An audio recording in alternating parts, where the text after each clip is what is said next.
Hi, welcome to FU Stigma. In today's video, I'm going to talk to you about the 5 top things you might want to know about cultural considerations.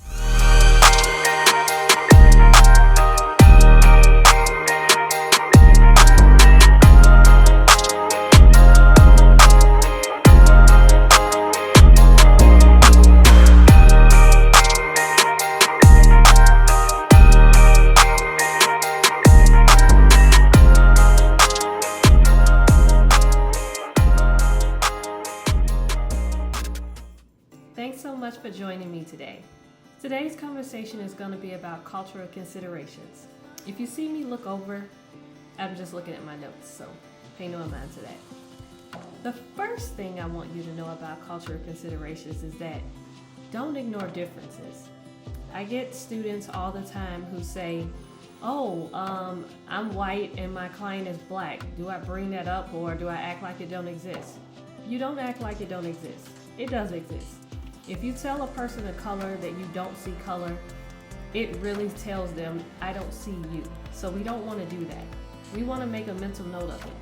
And if there's an opportunity to bring it up in the session, maybe to clarify something about culture or make sure you're understanding your client more effectively, it is definitely okay to bring up differences.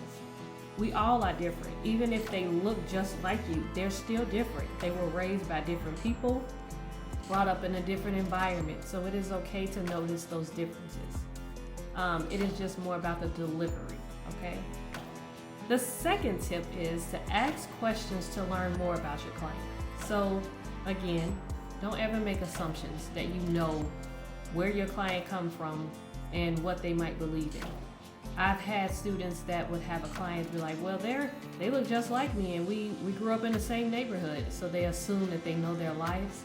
But that's not true. Like, you need to ask and make sure. You need to say, hey, I just want to make sure that I'm understanding you correctly. Can you tell me a little bit about this experience? Or tell me a little bit about your background?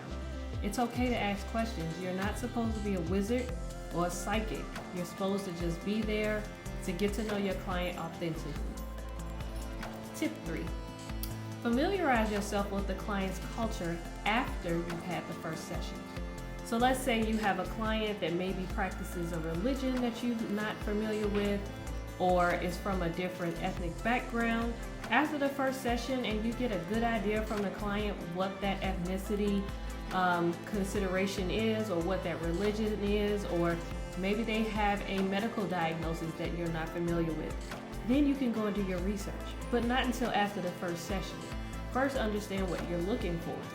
And you do this by having a conversation with the client the first time. If you're not familiar with what you want to do in your first session, I have another video on how to prepare for the first session with the client, so be sure to look into that. And this will make a little bit more sense. So again, you want to familiarize yourself with the client's culture, but leave the room open for interpretation, leave the room open for asking more questions, and leave the room open so that you can stay open-minded and not have like a rigid idea of who you think your client is. You want to leave the door open for being open-minded and being able to take in new information. You don't want to be so rigid and so confined where, I did my research on this client and I know everything there is to know. You don't, because every person is different, no matter what the research says. Tip 4. Once you learn about the client's culture, research it to gain a better understanding of any significant events that might have happened to that culture or happened to that client's people. For instance, whenever I am working with someone who is Jewish or African American, I know that there are a lot of histories regarding all of the terrible massacres that's happened with these populations. I know about the African American community because I am African American, so I know that very well. But the same if I'm working with an LGBTQ community, you want to know about all the discriminations and the laws and all of the stigmas associated with this group. It'll really help to inform how to do counseling.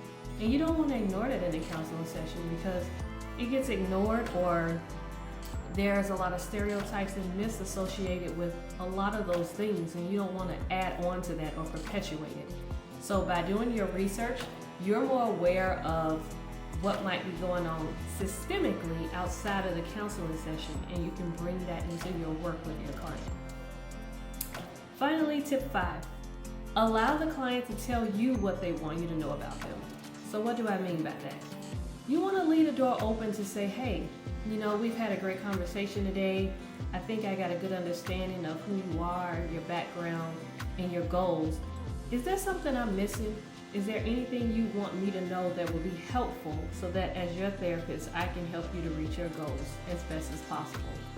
This really tells the client you're listening. It tells the client that you really want to authentically and genuinely get to know them. And that helps to build rapport. That'll keep them coming back and let them know that you're invested in their progress just as much as they are. If you want a video on rapport, I also have a video on rapport, so you can check that out as well. So those are my 5 tips for cultural considerations. Again, we don't ignore the elephant in the room. We all have differences. It is okay to acknowledge those differences. That lets the client know that you're not blind to who they are as people. And like I said, those differences can come in religion or ethnicity or disabilities or whatever it might be. It is okay to bring it into session. It is just all about your delivery. So being compassionate and speaking from a person-first language is going to be your best bet to make sure that you have a good conversation with the client, but have an open conversation and allow the client to feel safe in that time with you. I hope this has been helpful. Check out my videos linked below, and I hope to see you in the next one.